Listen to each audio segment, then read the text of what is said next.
Hello students, welcome to the channel. आज हम देखेंगे कि बीएड की अगर आप प्रैक्टिकल फाइल्स बना रहे हो तो उसमें किस किस टाइप के लेसन्स बनाए जाते हैं, कौन से लेसन कितने बनाने हैं और क्या उन लेसन्स का पर्पस है, ये इस वीडियो में हम देखेंगे। चलिए स्टार्ट करते हैं। Types of lessons in B Ed practical file. First type of lesson is micro lesson. जैसे इनके नाम से पता चल रहा है, ये लेसन काफ़ी छोटे होते हैं। इनका पर्पस होता है कि एक्चुअल टीचिंग से पहले आप टीचिंग की स्किल्स को सीख सकें। तो माइक्रो लेसन का मेन फोकस है कि आप इसमें एक टाइम पे एक ही स्किल को एक्सपर्टाइज करते हो। तो 4 या 5 मिनट का एक लेक्चर आप बनाते हैं, एक लेसन बनाते हैं और उस लेसन में सिर्फ एक स्किल के ऊपर ध्यान दिया जाता है। स्किल का मतलब है जैसे कि अगर आप ब्लैक बोर्ड यूज़ करने की स्किल देखना चाहते हो तो उस स्किल को यूज़ करने के लिए आपको अलग अलग कंपोनेंट्स पता होने चाहिए। जैसे ब्लैक बोर्ड के किस तरफ आपको खड़े होना चाहिए, ब्लैक बोर्ड के ऊपर कितने साइज़ का आप फ़ॉन्ट लिखते हो, ब्लैक बोर्ड का प्रॉपर यूज़ किस तरीके से कर सकते हैं, ब्लैक बोर्ड को रब कैसे करना चाहिए, ये सारे कंपोनेंट्स ब्लैक बोर्ड यूज़ करने की स्किल के ऊपर बेस्ड हैं। इसी तरह आप काफ़ी सारी स्किल्स को स्टडी कर सकते हो, लेकिन बेसिकली आपको इस फाइल में 5 डिफरेंट स्किल्स के ऊपर लेसन बनाने हैं।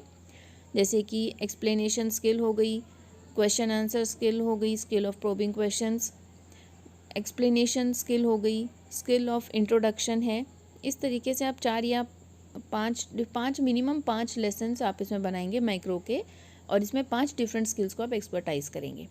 यहाँ पे क्वेश्चन आ सकता है वाइवा में कि माइक्रो लेसन की डेफिनेशन क्या होती है, इसकी इम्पोर्टेंस क्या है, और किसी एक स्किल का नाम लेकर आप उनके कंपोनेंट पूछ सकते हैं, उनसे बताए जा सकते हैं। तो आपको माइक्रो लेसन 5 बनाने हैं मिनिमम, और हर लेसन में आपको एक अलग डिफरेंट स्किल के ऊपर लेसन तैयार करना है। लेसन तैयार करने के बाद आप लास्ट में एक रेटिंग चार्ट बनाते हैं।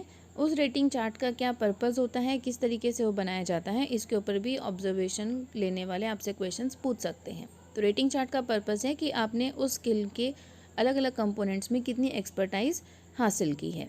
तो माइक्रो लेसन्स का पर्पस है कि आप एक्चुअल टीचिंग से पहले एक स्किल में एक्सपर्टाइज कर रहे हो। और माइक्रो लेसन को माइक्रो लेसन इसलिए कहते हैं क्योंकि इसमें कंटेंट, टाइम और स्टूडेंट स्ट्रेंथ, ये सभी चीज़ें कम होती हैं। माइक्रो लेसन्स की ड्यूरेशन सिर्फ 5 से 7 मिनट्स की ही होती है। तो ये था माइक्रो लेसन के बारे में। सेकेंड टाइप ऑफ लेसन जो आपको पढ़ाने हैं वो है real teaching lessons. Real teaching lessons का मतलब है कि जब आप हर रोज़ क्लास में अपने टीचिंग करने के लिए जाते हो तो उस समय जो लेसन्स आप पढ़ाते हैं वो रियल टीचिंग लेसन्स कहलाते हैं। इन रियल टीचिंग लेसन्स में आप डेली पूरा लेसन कंप्लीट नहीं करते हो, कंपोनेंट पूरे लेसन का एक छोटा पार्ट आप उसमें कवर अप करते हो और वही आपको उसमें लेसन प्लान्स में तैयार करना होता है। तो माइक्रो लेसन्स आपने 5 बनाए थे, रियल टीचिंग लेसन्स आपको मिनिमम 12 बनाने हैं। इनकी नीड और इम्पोर्टेंस क्या है कि इससे आप एक्चुअल क्लासरूम टीचिंग का जो लेसन्स है वो तैयार करना सीख जाते हैं कि आप क्लास में जाओगे, 30 to 35 मिनट्स का आपका टाइम पीरियड है, तो उस टाइम पीरियड को आप कैसे यूज़ करोगे।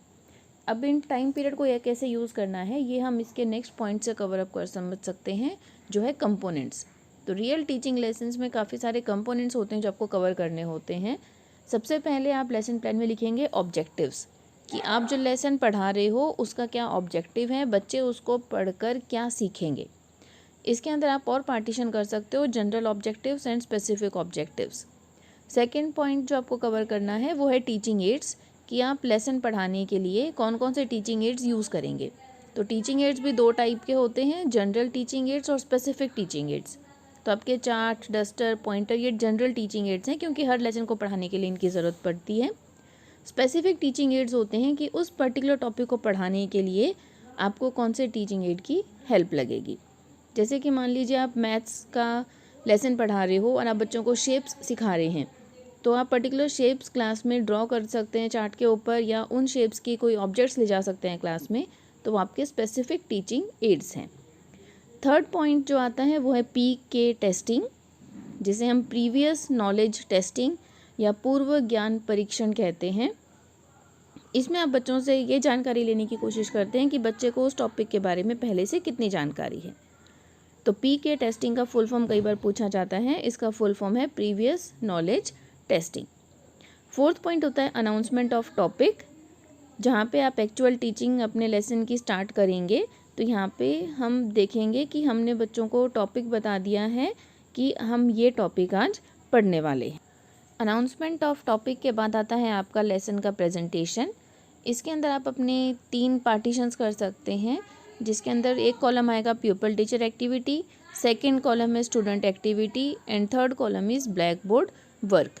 प्यूपल टीचर एक्टिविटी में आप वो एक्टिविटीज़ लिखेंगे जो आप करने वाले हैं। जैसे आप बच्चों से कोई क्वेश्चन पूछते हो, उन्हें कुछ एक्सप्लेन करते हो, तो प्यूपल टीचर एक्टिविटी में लिखा जाएगा।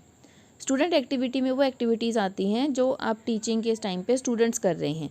मान लीजिए स्टूडेंट्स आपकी बात ध्यान से सुन रहे हैं या नोट्स बना रहे हैं या वो कुछ क्वेश्चन पूछ रहे हैं, कोई एक्टिविटी कर रहे हैं, वो स्टूडेंट एक्टिविटी में लिखा जाएगा। थर्ड पार्टीशन है ब्लैक बोर्ड वर्क का, कि टीचिंग ब्लैक बोर्ड के बिना हमेशा अधूरी रहती है। टीचर हमेशा ब्लैक बोर्ड का प्रॉपर यूज़ करके टीचिंग को इफेक्टिव और इंटरेस्टिंग बना सकते हैं। ब्लैक बोर्ड वर्क में आप मेन पॉइंट्स ब्लैक बोर्ड पर लिखेंगे और वैसा ही एक ब्लैक चार्ट आता है, उसके ऊपर आप ब्लैक बोर्ड वर्क अपनी फाइल में भी चिपका सकते हैं। यहाँ हमने एक्चुअल टीचिंग कर ली है प्रेजेंटेशन के अंदर। उसके बाद हम करेंगे रिकैपिचुलेशन यानी रिवीजन, कि हमने क्या क्या पढ़ा, बच्चों को कितना समझ में आया। क्वेश्चन आंसर सेशन टाइप हो जाएगा। फिर होमवर्क दिया जाता है कि आपको घर से क्या करके लाना है। और 7th पॉइंट है रेफरेंस, जो आप फाइल में लिख सकते हो कि आपने जो टॉपिक पढ़ाया है उसके लिए आपने क्या क्या रेफरेंस लिया है, कहाँ कहाँ से आपने उस टॉपिक के लिए मटेरियल इकट्ठा किया। तो ये काफ़ी सारे कंपोनेंट्स हैं जो आपको रियल टीचिंग लेसन्स में लिखने होते हैं। एक बार इनका क्विक रिवीजन ले लेते हैं। First is objectives, second teaching aids, third PK testing, fourth announcement of topic, fifth presentation, sixth recapitulation, 7th homework and 8th reference. इन सब कंपोनेंट्स में आपको अपना पूरा 35 मिनट्स का टाइम निकालना है। ऑब्जेक्टिव्स और टीचिंग एड्स में टाइम आपका क्लास में नहीं लगता। पीके टेस्टिंग से आप क्लास में अपना लेसन स्टार्ट करते हो। अनाउंसमेंट ऑफ टॉपिक से आप उन्हें बताते हो कि हम ये टॉपिक पढ़ेंगे। प्रेजेंटेशन में एक्चुअल टीचिंग होती है। रिकैपिचुलेशन में क्विक रिवीजन होता है और होमवर्क में आप बच्चों को होमवर्क देते हैं। तो ये पॉइंट्स हैं जो आपको रियल टीचिंग लेसन में क्लास में कवर करने होते हैं। जो थर्ड टाइप के लेसन्स आप अपनी टीचिंग फाइल में बनाएंगे वो हैं डिस्कशन लेसन्स। मिनिमम आपको एक डिस्कशन लेसन बनाना होता है। आप इनके ज़्यादा भी बना सकते हो, लेकिन मिनिमम एक डिस्कशन लेसन ज़रूरी है। डिस्कशन लेसन का फॉर्मेट आपका रियल टीचिंग लेसन से मिलता जुलता होता है, बस इनकी ड्यूरेशन थोड़ी सी ज़्यादा हो सकती है उनसे, और मेन फोकस इसके अंदर आपका डिस्कशन के ऊपर होता है। यहाँ पे आपको ध्यान रखना है कि आप बच्चों से डिस्कशन कर रहे हैं, उन्हें आप सिखाने की बजाय उनसे पॉइंट ऑफ व्यूज़ उनके निकलवाने की कोशिश कर रहे हैं। किसी टॉपिक पर डिस्कशन हो रहा है और उसमें आप बच्चों का व्यू पॉइंट भी ले रहे हैं। तो इस तरीके से डिस्कशन लेसन्स में मेन फोकस होगा डिस्कशन के ऊपर। फोर्थ टाइप के जो लेसन्स आपको बनाने हैं, फोर्थ टाइप का लेसन है ऑब्जर्वेशन लेसन्स। ऑब्जर्वेशन लेसन्स का मतलब है कि आप क्लास में बैठे हो और आपके फेलो स्टूडेंट्स क्लास में पढ़ा रहे हैं, आप उन्हें ऑब्जर्व कर रहे हो। इन लेसन्स की संख्या होनी चाहिए 5 से 10 के बीच में, यानी आप अपने क्लासमेट्स को ऑब्जर्व कर रहे हो, वो आपको जब टीच कर रहे हैं तो, और आप उनकी ऑब्जर्वेशंस, अपनी ऑब्जर्वेशंस नोट करके लिख रहे हैं। तो ऑब्जर्वेशंस नॉर्मल हो सकती हैं कि बच्चों ने पूर्व ज्ञान परीक्षण किया था, क्लास के ऊपर कंट्रोल अच्छा था, ब्लैक बोर्ड का वर्क अच्छे से यूज़ किया गया, उसमें बच्चों से क्वेश्चन आंसर पूछे गए। और कोई लिमिटेशन है तो वो लिमिटेशन भी आप बता सकते हैं कि जैसे ब्लैक बोर्ड पर राइटिंग अच्छी नहीं थी या बच्चों के साथ इंटरेक्शन अच्छे से नहीं किया गया। तो जो भी आपके ऑब्जर्वेशन है वो आप इसमें नोट डाउन करते हैं। इसके अंदर आपको ध्यान रखना है कि लेसन प्लान के ऊपर जो डिटेल्स डालनी होती हैं उसमें स्टूडेंट्स नेम में, स्टूडेंट रोल नंबर में आप उस स्टूडेंट का रोल नंबर डालेंगे जिसको आप ऑब्जर्व कर रहे हैं। जो शुरू के लेसन्स थे, micro lesson, discussion lesson, real teaching lesson, इनमें आप अपना खुद का रोल नंबर डाल रहे थे, लेकिन ऑब्जर्वेशन लेसन्स में आप उस स्टूडेंट का रोल नंबर डालेंगे जिसको आप ऑब्जर्व कर रहे हैं।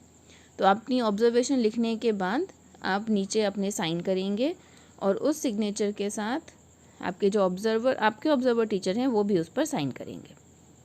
तो ऑब्जर्वेशन में आप अपनी ऑब्जर्वेशन नोट करने के साथ साथ कोई भी रिमार्क्स या सजेशंस भी दे सकते हैं ऑब्जर्वेशन रिपोर्ट में। तो ये 4 टाइप के लेसन्स होते हैं जो आपको अपनी रियल टीचिंग फाइल्स में बनाने होते हैं। और इनकी अगर आपको डिटेल में स्टडी चाहिए तो आप अपनी फर्स्ट ईयर की बुक्स लेकर वहाँ से भी स्टडी कर सकते हैं। उसमें आपके माइक्रो लेसन के, ऑब्जर्वेशन लेसन के काफ़ी सारी डिटेल्ड मिल जाएंगी। तो ये 4 टाइप के लेसन्स हैं। इन पे यही क्वेश्चंस बन सकते हैं कि ऑब्जर्वेशन लेसन का क्या पर्पस है, डिस्कशन लेसन का क्या पर्पस होता है, कितने माइक्रो लेसन्स आपने बनाए हैं फाइल में। तो ये सब चीज़ें अगर आप ध्यान से करते हैं तो आपकी फ़ाइल अच्छे से तैयार हो सकती है। हर लेसन प्लान के स्टार्टिंग में आपको कुछ डिटेल्स डालनी है। जैसे पीपल टीचर रोल नंबर में आपका रोल नंबर आ जाएगा, पीपल टीचर नेम में आपका नाम आ जाएगा।